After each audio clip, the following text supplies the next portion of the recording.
Yes, I will. So he's working for a company which is trailblazing consulting firm, which is also called TCS. So he spent a lot of time, he's an author, he's a trainer, he's an HR generalist, he's an HR innovator, technologist, everything rolled into one. Naam bhi Raja hai. No, Raja is there, I'm just Raj. Raj hi to Raj karta hai. I just have additional layer. Our career growth, couple of things that I have learned during my tenure with GE and TCS and other organizations that I worked for. So number one is, I was told that never focus on the domain that you work in. And I was wondering at that point in time, because everybody says that you should focus on your domain. For example, if I'm in HR, and after 20 years I'm good in performance management, what is so great about it? I'm supposed to. If I'm not good in my work, and if I'm doing that work for 20 years, somebody will kick me. So I can at best outsource that to my boss. Because if I don't, he will kick me out. So number one, the model that I learned was number one focus should be business acumen. Business acumen is nothing but your ability to anticipate global trends. Know the language of business, that is finance, P&L understanding, commercial savviness, pricing ability. And number two, I was taught that focus on change management. Your ability to bring all the stakeholders along. Whether you use Six Sigma methodologies, TQM, jamming, whatever principles you use. Third was the domain expertise. So number one, business acumen. Second, change management. Third is your domain expertise.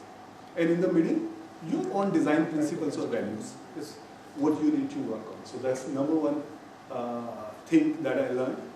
Second is, when we work in offices, I see a lot of people that are overworked.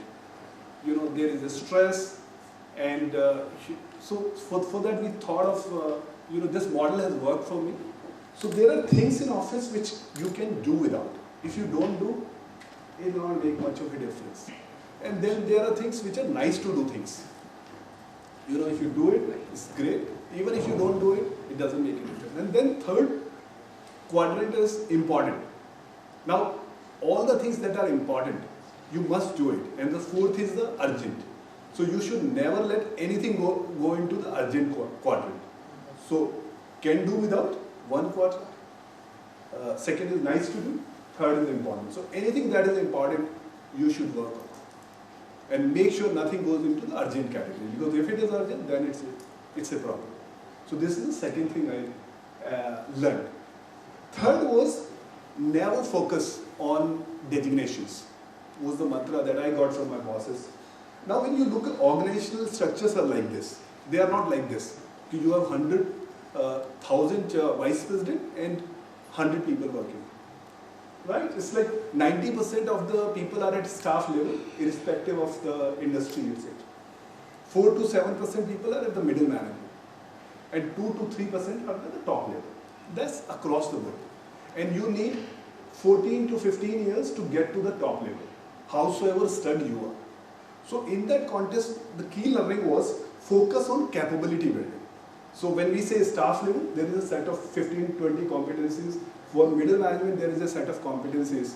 When you go into the top level, then there are a set of competencies. Like I talked about a few of them, like change management ability, pricing ability, commercial savviness, ability to deal with ambiguity, positivity in chaos, nose for talent, coaching and mentoring ability, political acumen, etc. So 3 things I have talked about. That model, business acumen, change management ability. Third is domain, and the middle is your design principle, which is values. Second, I have talked about focus on capability building across staff, middle and top. And third, I have talked about those 4 quadrants in terms of can do without, nice to do, important and urgent. So important will take care of your 80% of the things that Pareto talks about. Your 20% of the stuff will make 80% of the impact. So these are the 3 things I thought I will talk about. My 5 minutes is over, so I'm open for those 2-3 questions, whatever you want to ask. So any questions on what, as an HR leader, as an HR manager, you think Raj can help you with to grow into the next level guy, which you ever dreamt about? he's there for you. I have a question, Raj. Yes. I spoke about VUCA. So in today's dynamic scenario, someone asked this question to me and I'm asking this to you. As an HR at leadership level, what skills do you think are important for anyone as an HR business leader to survive? Okay. Or Now- attributes? Now, if you look at it in the industry, now there are some buzzwords which keeps coming up. VUCA is not a new term. It came from way back in 1990s.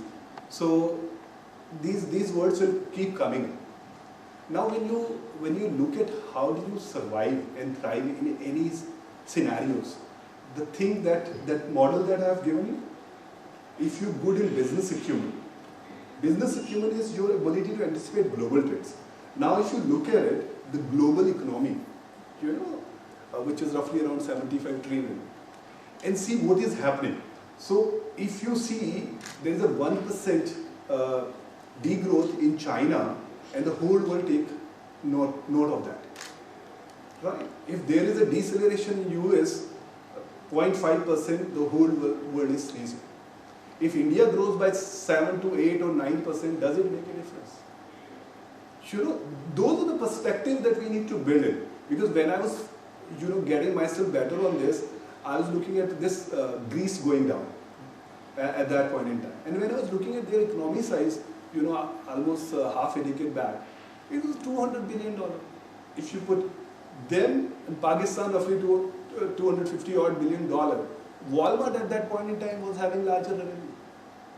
So how do you build those perspective becomes critical.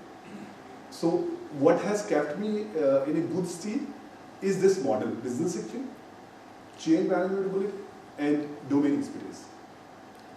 Thank you. Thank you.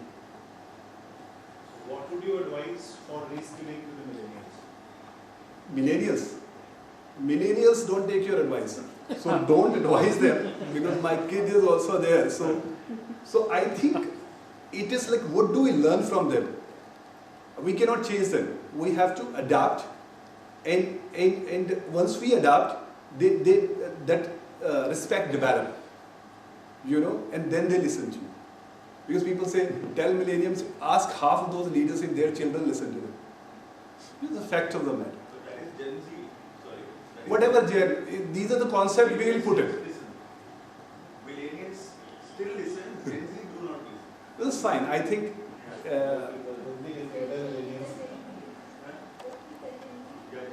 She's passionate to prove herself there, and she never been to Bombay in her life.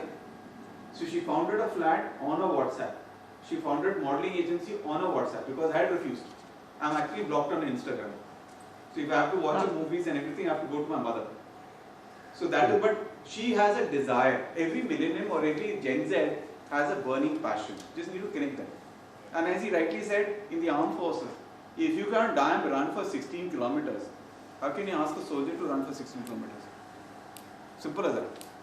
Great. Like Yes. to add to that, when I was talking about the students, we try and tell them what you need to do to achieve your goal, for which you have joined a certain course or why you are studying, right? If you want to be a CFO tomorrow and you have joined Bachelor's of Commerce, we tell them from the first year what you need to skill yourself on. But somehow, somewhere down the line, they only understand it by the third year. They don't understand it in the first 2 years.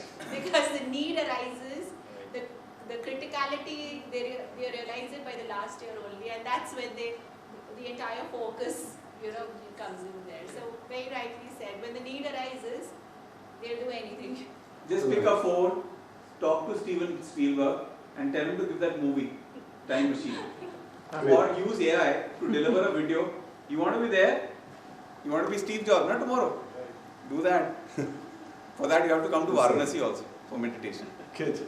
Any other question? I think that was very insightful when you said that we should not look for designations. Yes. I think when you look for roles and when you look for projects, actually what you're doing is, in your own way, you're investing those 9 hours to build your own experience and expertise by which you are actually one edge above the others in the market. So very often, we tend to look at the designation, but I always believe that we should go for roles.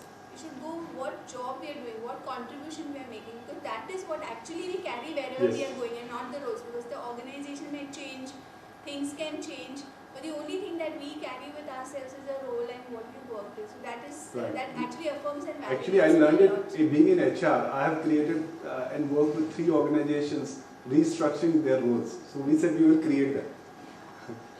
So, but if you're not focused on that, because largely in organizations we are focused on our peer group. If somebody has got promoted, I am Yes. developing that stress, right, and that designation.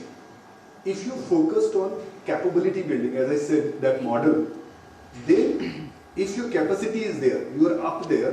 If your existing organization doesn't give you an opportunity, you can always step aside to move forward. So that is an opportunity.